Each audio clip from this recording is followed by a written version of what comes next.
Good morning student, I am Dimple पारी from royal international school. बेटा आज हम 7th क्लास की हिंदी पढ़ेंगे। हिंदी के अंदर हमारे 3 चैप्टर्स कंप्लीट हो चुके हैं। आज लेसन नंबर अर्थात चैप्टर नंबर 4 हम पढ़ेंगे, जो कि एक प्यारी सी कविता है और इस कविता के अंदर बेटा हमें बहुत कुछ सीखने को मिलेगा। बहुत कुछ से मतलब है कि हमें हमारे आने वाले जीवन में जो आप जब बड़े होंगे तो आपको किस तरह का लोगों से व्यवहार करना है, किस तरह से आपको लोगों के साथ में सामंजस्य बैठाते हुए अपना जीवन व्यतीत करना है। तो बेटा एक कविता है जिसका नाम है भाईचारा।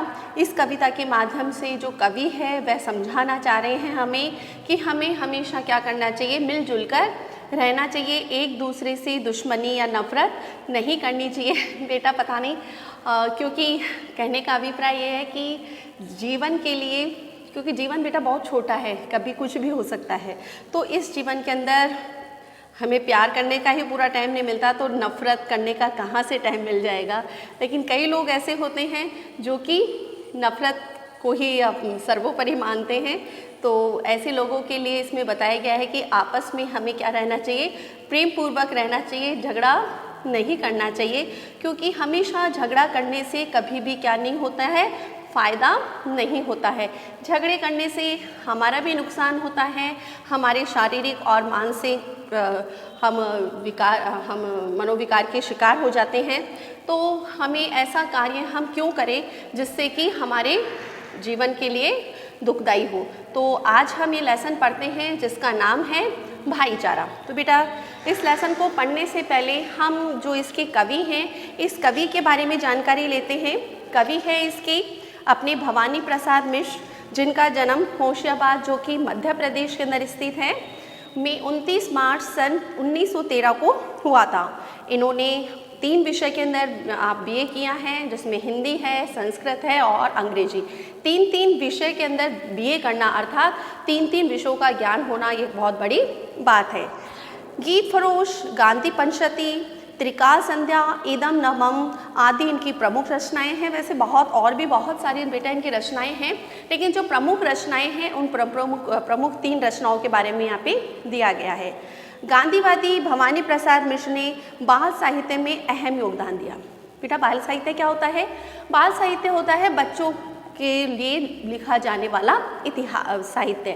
अब उसके अंदर उनकी कहानियाँ यानी कि बच्चों से संबंधित कहानियाँ हो सकती है, लेख हो सकता है, निबंध हो सकता है, तो उसे कहा जाता है बाल साहित्य। तो इन्होंने हम बड़ों के लिए तो लिखा ही लिखा है, साथ में आप छोटे बच्चों के लिए अर्थात बालकों के लिए भी उसने बाल साहित्य लिखा है। एक इनको पुरस्कार मिला है जो कि भारत का सर्वोच्च पुरस्कार की श्रेणी में आता है, पद्मश्री, उससे भी इनको सम्मानित किया गया है। और 20 फरवरी सन 1985 को इनकी क्या हो गई थी बेटा, मृत्यु हो गई थी। तो बेटा ये तो हुआ है अपने इस कविता के रचनाकार। आप पढ़ते हैं, हम छोटी सी प्यारी सी कविता है, पहले मैं पढ़ती हूँ फिर आपको उसका अर्थ स्पष्ट करती हूँ। देखिए, अक्कड़ मक्कड़ धूल में धक्कड़, दोनों मूरख दोनों अक्खड़, हाथ से लोटे ठाठ से लोटे, एक साथ एक बाट से लोटे, बात बात में बात ठन गई, बाह उठी और मूछ तन गई, इसने उसकी गर्दन भींची, उसने इसकी दाढ़ी भींची, अब वह जीता अब यह जीता, दोनों का बन गया फतीजा, लोग तमाशाई जो ठहरे, सबके खिले हुए थे चेहरे, मगर एक था फक्कड़, मन का राजा करा कक्कड़, बड़ा वीर को चीर फाड़ कर बोला, ठहरो गला फाड़ कर, अक्कड़ मक्कड़ धूल में धक्कड़, दोनों मूरख दोनों अक्खड़, गर्जन गूंजी रुकना पड़ा, सही बात पर झुकना पड़ा, उसने कहा सही वाणी में, डूब मरो चलू भर पानी में, ताकत लड़ने में मत खोवो, चलो भाईचारे को बोवो, खाली सब मैदान पड़ा है, आफत का शैतान खड़ा है, ताकत ऐसे ही मत खोवो, चलो भाईचारे को बोवो, सुने मूर्खों ने जब वाणी, दोनों जैसे पानी पानी, लड़ना छोड़ अलग हट गए, लोग शर्म से गले छट गए, सबका नाहक लड़ना अखरा, ताकत भूल गई सब नखरा, गले मिले तब अक्कड़ मक्कड़, खत्म हो गया धूल में धक्कड़। तो कविता समझ में आई बेटा? थोड़ी बहुत समझ में आई होगी आपको कि इसके कवि जो हैं भवानी प्रसाद, वह हमें क्या समझा रहे हैं, वह हमें किस चीज़ के लिए संबोधित कर रहे हैं। तो आपने कुछ उदाहरण देते हुए वो समझा रहे हैं कि अक्कड़ मक्कड़ दो क्या थे, व्यक्ति थे। एक का नाम अक्कड़ था, एक का क्या था, मक्कड़ था। और दोनों ही क्या थे, मूर्ख थे और अक्खड़ थे। अक्खड़ लोग होते हैं ना बेटा, अपनी बात को महत्व देने वाले, हम ही सर्वोपरि हैं, हमसे बड़ा कोई भी नहीं है। अगर जिद पे आ गए तो जिद को पूरी करते थे। तो ऐसे लोगों को क्या कहा जाता है, अक्खड़। आपके आसपास भी होंगे, आपके परिवार में भी होंगे ऐसे कुछ व्यक्ति जो कि अपनी बात पर अड़िग रहते हैं। तो उनके लिए बताया जा रहा है कि वो दोनों क्या थे, मूर्ख थे और दोनों ही क्या थे, अक्खड़ थे। हाट से लौटे ठाठ से लौटे, हाट यानी कि बाजार से लौट रहे थे और बड़े ठाठ से, आराम से, शान शौकत से लौट रहे थे। एक साथ एक बात से लौटे, एक साथ एक स्थान या जगह या इस जो जहाँ पर वो गए थे, एक साथ वो उस स्थान से लौट रहे थे। बात बात में बात ठन गई, वहाँ उठी और मूछ ठन गई। अब छोटी सी कोई बात थी, उस बात को लेकर दोनों आपस में क्या हो गए, झगड़ा करने लग गए। और वो बात, छोटी सी बात को उन्होंने क्या कर लिया, बहुत अधिक बढ़ा लिया और दोनों क्या हो गए, लड़ने के लिए तैयार हो गए। तो एक ने तो अपनी बाजू जो थी, जो उसने पहन रखी थी, उसको ऊपर किया और दूसरे ने क्या किया, अपने मुच्छों पर ताव दिया। एक ने तो उसकी फिर गर्दन खींची और दूसरे ने क्या कर दी, उसकी दाढ़ी खींची। ऐसे होता है ना, जब झगड़ा होता है तो झगड़े में हम नहीं देखते कि हम क्या कर रहे हैं, जो भी हमें सही लगता है वो हम करते जाते हैं। तो ऐसा ही उन लोगों ने किया, एक ने दाढ़ी खींची, दूसरे ने उसके बाल खींचे, एक ने गर्दन खींची और एक ने इस तरह से बाँह चढ़ाई। तो इस तरह से दोनों आपस में झगड़ा करने लगे। अब दोनों को लड़ता हुआ देखकर जो था वो क्या हो गई बेटा, भीड़ एकत्रित हो गई। क्या हुआ, अब वह जीता, अब यह जीता, दोनों का बन गया भतीजा। अब दोनों के जब झगड़ा कर रहे थे तो ऐसा लग रहा था कि कभी तो लग रहा था अक्कड़ जीतेगा, कभी लग रहा था फक्कड़ जीतेगा, कभी, क्योंकि दोनों एक दूसरे पर भारी पड़ रहे थे, दोनों ही झुकने को तैयार नहीं थे। तो दोनों का ऐसा लग रहा था कि इन दोनों में से कभी ये जीतेगा, कभी वो जीतेगा। और दोनों का क्या हो गया, भतीजा बन गया, यानी कि लोग उसका मजाक बनाने लगे, तमाशा बनाने लगे। अब जो लोग थे, आपने देखा होगा, आप रास्ते में कभी जाते हैं और कभी बाई चांस कोई झगड़ा हो जाता है रास्ते में, तो लोग क्या करते हैं, अपना काम धाम छोड़ के, उनको कहाँ जाना है, बहुत सारी चीज़ें छोड़ के और गाड़ी रोक के देखने लग जाते हैं कि ये क्यों झगड़ा कर रहे हैं। और उस झगड़े का क्या लेते हैं, आनंद लेते हैं, मज़ा लेते हैं और उनके लिए एक तरीके से वो तमाशा हो जाता है। अब क्योंकि और सारे सबके चेहरे क्या थे, खिले हुए थे, सब मुस्कुरा रहे थे। कौन, भीड़ के अंदर जो लोग खड़े थे ना, वो लोग उन दोनों की झगड़ा देखकर और क्या कर रहे थे, मज़े ले रहे थे, हंस रहे थे। मगर एक था फक्कड़, लेकिन उसके अंदर बेटा एक व्यक्ति ऐसा था जो क्या था, फक्कड़। फक्कड़ का मतलब होता है कि जो अपने हाल में मस्त रहे, चाहे अमीर ही आए, चाहे गरीब ही आए, कोई भी प्रॉब्लम आए, वह हर प्रॉब्लम का, नहीं कि उस प्रॉब्लम को लेकर बैठ जाए, उस प्रॉब्लम का कोई ना कोई सॉल्यूशन ढूंढ लेते थे। तो ऐसे जो व्यक्ति होते हैं उनको कहा जाता है फक्कड़, जिसको किसी चीज़ की चिंता ना हो, अपनी हाल में मदमस्त रहने वाले।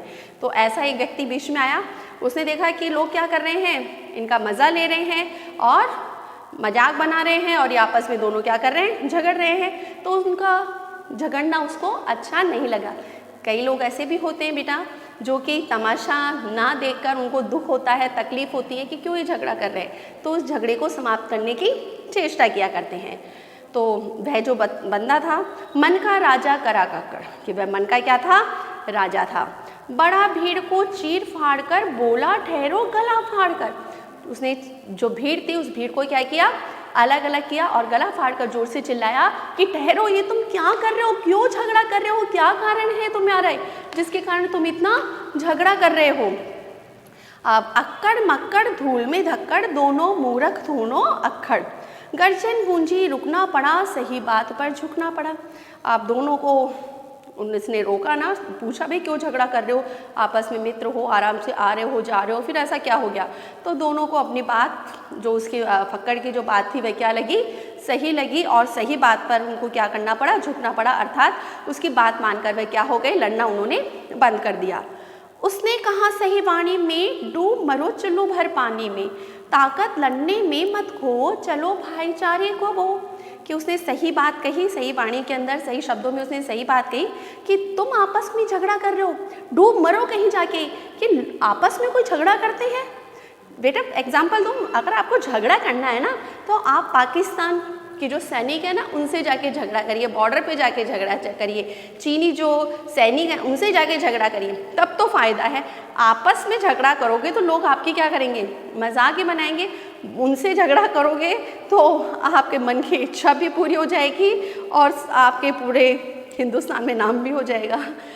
तो कहने का अभिप्राय इसमें यही है कि हमें हमारी ताकत को व्यर्थ में नहीं खोना चाहिए। ताकत लड़ने में मत खो, चलो भाईचारे को वो। कि अपनी जो ताकत है, अपनी जो ऊर्जा है वह व्यर्थ के कार्यों में खराब मत करो और क्या करो, आपस में प्यार से या भाईचारे से रहो। खाली सब मैदान पड़ा है, आफत का शैतान खड़ा है, ताकत ऐसे ही मत खो, चलो भाईचारे को बोलो खो। अब उसके बाद में वो क्या बोल रहे हैं कि जो मैदान है वह क्या है, खाली पड़ा है, आफत का शैतान खड़ा है। वही मैंने अभी जो समझाया कि आपस में झगड़ा करने से क्या मिलने वाला है, कुछ नहीं मिलने वाला, बल्कि आप अपने क्या करेंगे, अपनी जो ऊर्जा है उसका ही समापन करेंगे। और आपको झगड़ा करना है तो ऐसे व्यक्तियों से झगड़ा करो जो कि हमारे देश को नुकसान पहुंचा रहे हैं, वो अभी मैंने आपको समझाया।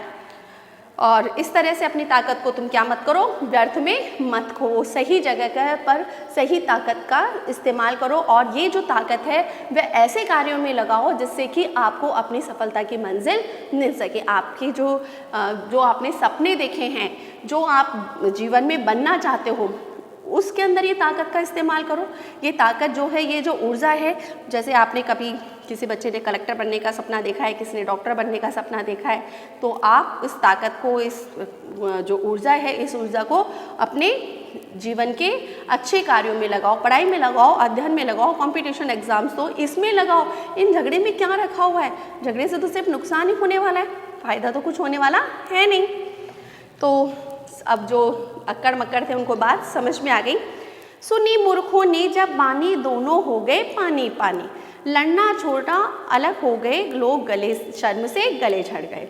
आप दोनों जो उनको बात समझ में आ गई कि ये जो फक्कड़ है वो बिल्कुल सही बात कर रहा है, तो दोनों क्या हो गए, शर्म से पानी पानी हो गए। बेटा मुहावरा है ये, पानी पानी होना अर्थात शर्मिंदा होना, अपने किए पर पछताना। तो उनको अपने किए पर क्या हो गई, शर्मिंदगी महसूस हुई और वो दोनों क्या हो गए, लड़ना उन्होंने बंद कर दिया और दोनों आपस में क्या मिल गए, गले मिल गए कि हाँ हम जो कर रहे थे वो गलत कर रहे थे। सबको नाहक लड़ना अकरा, ताकत भूल गई सब नखरा, गले मिले तब अक्कड़ मरकड़, खत्म हो गया धूल में धक्कड़। और इस तरह से जो सब उनका लड़ना जो था वह सभी को क्या लग रहा था, बेमानी सा लग रहा था, बेकार सा लग रहा था ना। और उनको भी लगा कि हम जो झगड़ा कर रहे थे ये क्या था, बेकार के अंदर हम झगड़ा कर रहे थे। तो इस तरह से दोनों अक्कड़ मक्कड़ जो थे उनको अपनी गलती का एहसास होता है और दोनों आपस में गले मिल जाते हैं और पहले से की बात ही प्रेम से रहने लगते हैं। तो बेटा आपने लेसन समझा।